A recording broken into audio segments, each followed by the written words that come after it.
గత కొన్ని దశాబ్దాలుగా రాష్ట్ర ప్రభుత్వానికి, ప్రభుత్వ పెద్దలకు రియల్ ఎస్టేట్ బిజినెస్ చాలా పెద్ద ఆదాయ వనరుగా ఉండేది. మరీ ముఖ్యంగా ప్రభుత్వ పెద్దలు అంటే ముఖ్యమంత్రి, అతని బంధువులు, మరికొందరు మంత్రులు ఏ ప్రాంతంలో కొత్త ఇండస్ట్రీస్ వస్తున్నాయో ముందుగానే తెలుసుకుని అలాంటి ప్రాంతాలలో ప్రజలను నయానో భయానో ఇచ్చి ఆ భూములను తక్కువ రేటు కొనేసి తరువాత ఆ ప్రాంతాన్ని డెవలప్ చేసి సొమ్ము చేసుకున్నారు అన్నది జగమెరిగిన సత్యం.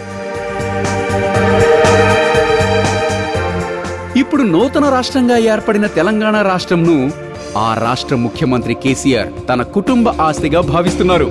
ఇప్పటి వరకు గత ప్రభుత్వ ముఖ్యమంత్రులు ఈ వ్యవహారాలన్నీ లోపాయికరంగా చక్కబెడితే తెలంగాణ ముఖ్యమంత్రి కేసీఆర్ డైరెక్ట్ గా రియల్టర్ అవతారం ఎత్తేశారు.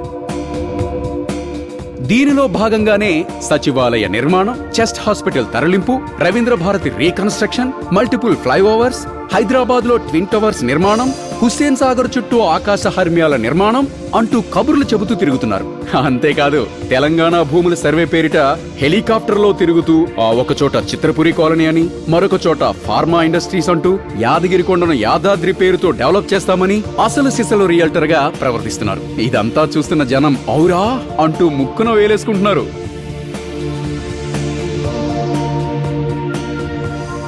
ఇప్పుడు కేసీఆర్ కన్ను హైదరాబాద్ మహానగరంలోని కాస్ట్లీ ఏరియాలపై పడింది. జూబ్లీ హిల్స్, బంజారా హిల్స్, హైటెక్ సిటీ, మాదాపూర్ వంటి ప్రాంతాలలో కొంచెం ఖాళీ జాగా కనిపిస్తే చాలు కేసీఆర్ అండ్ కో బ్యాచ్ దానిని కబ్జా చేసేస్తున్నారు. దీని కొరకు ఇతర ప్రాంతాల నుండి జనాలను తరలించి అక్కడ వారికి తాత్కాలిక ఆవాసాలు ఏర్పాటు చేసుకోవడానికి సహకరించి అక్కడ నివసిస్తున్న సీమాంధ్రుల కుటుంబాలపై ఎగదోస్తూ లొంగని వారిపై కేసులు పెట్టించి బెదిరించి వారిని అక్కడి నుండి తరిమేస్తూ కేసీఆర్ తన రియల్ దందాను కొనసాగిస్తున్నారు. దీనితో సీమాంధ్ర ప్రజలు హైదరాబాద్ లో సైట్స్ కొనాలన్నా, స్థిర నివాసాలు ఏర్పాటు చేసుకోవాలన్నా భయపడుతున్నారు.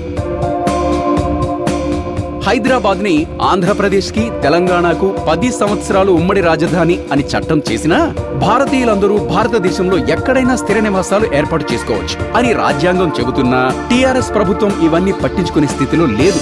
ఇలాంటి వారందరి నుండి హైదరాబాద్ ను రక్షించకపోతే అంతర్జాతీయంగా హైదరాబాద్ బ్రాండ్ ఇమేజ్ మరింత దిగజారుతుంది. కావున హైదరాబాదీలకు, తెలంగాణ ప్రాంత ప్రజలకు, వారి ప్రయోజనాలకు ఎలాంటి ఇబ్బంది లేకుండా ఆంధ్రప్రదేశ్ పునర్విభజన చట్టంలో పేర్కొన్నట్టు సెక్షన్ 8 ను కట్టుదిట్టంగా అమలు చేయవలసిన బాధ్యత కేంద్ర ప్రభుత్వంపై ఉంది.